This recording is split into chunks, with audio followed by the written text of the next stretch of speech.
We had a little boy who had brain trauma, or lack of a better word. He got in our care because boyfriend hit him in the head with a hammer. I brought him to the hospital and to get checked out. And it wasn't gruesome, but he had to be checked out at a hospital.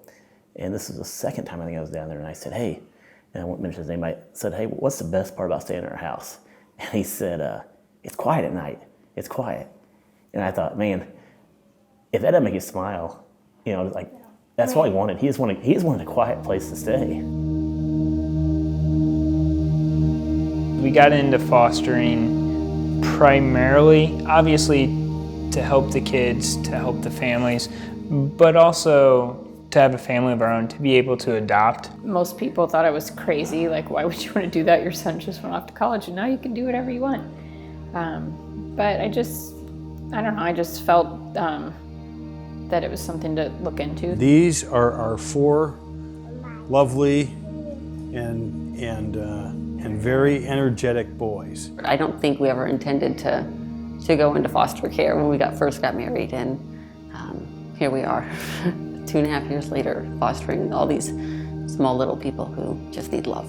Right now we have a foster placement of 2 little guys. One is 2 and one is 3. And like I said, they've been with us since Halloween night. I knew I could love a child that came into my home that I was taking care of, but I never knew that I could love a child with every single ounce of my heart. And I think the first time we really fell in love with this little girl, seeing her go back home was heartbreaking. We've had cases where we've had somebody 24 hours, and in 24 hours, your heart is ready just to love and just to give it all to these children. The majority of the time, no, you are not going to be the person that adopts this kid. It's going to be a family member of some sort that they will eventually end up residing with. Yes, it's difficult to give a child back. Yes, you do get attached to the child, but that's kind of what your job is as a foster parent, is to help them with attachment, and you do want to be attached to them because you want to be giving your all. For an organization like Divine Nest, in that first 24 hours come alongside you and go, hey, we're here to help. If it's an infant, here's some formula, here's diapers. From a foster parent, that's huge because you're scrambling. I mean, I don't care how many times you've done it, you're scrambling the first 24 hours. We were bringing a newborn home from the hospital, and we didn't have anything for a newborn baby, and we were in the process of moving, and so they brought us a diaper bag with diapers, wipes, bottles, outfits, burp cloths, everything we needed to bring him home. I kind of look at it like just helping him heal, I guess.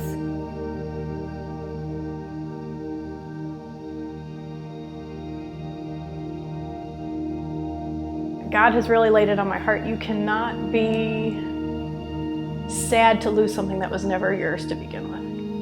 That really, when I kind of just, I sent one home and you get that low feel, that's what he just keeps laying on my heart. So-and-so was never yours to begin with. If you make it about us or make it about you, it'll be a miserable process. Whether they stay or they go,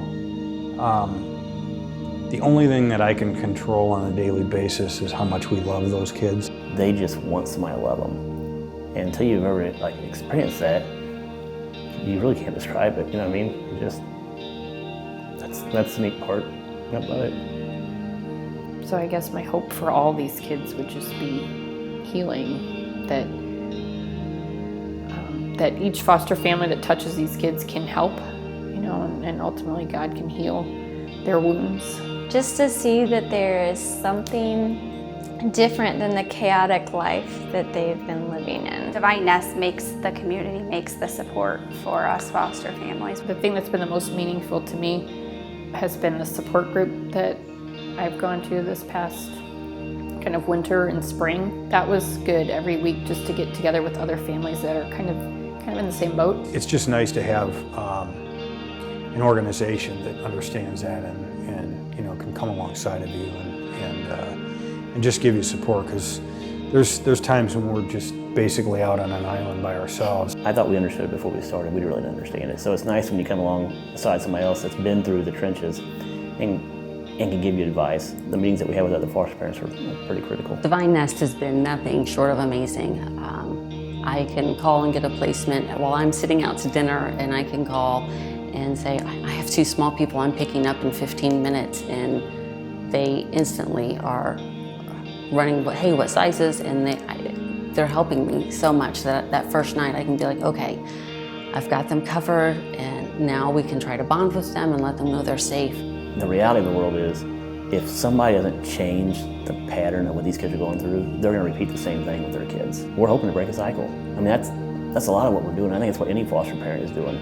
You're hoping to break the cycle of what these kids are going through. Because I don't want children to ever feel like they don't have someone who loves them. Every child deserves to have somebody who would do anything in the world for them. I think what really sums it up the most is just helping them understand that they are loved.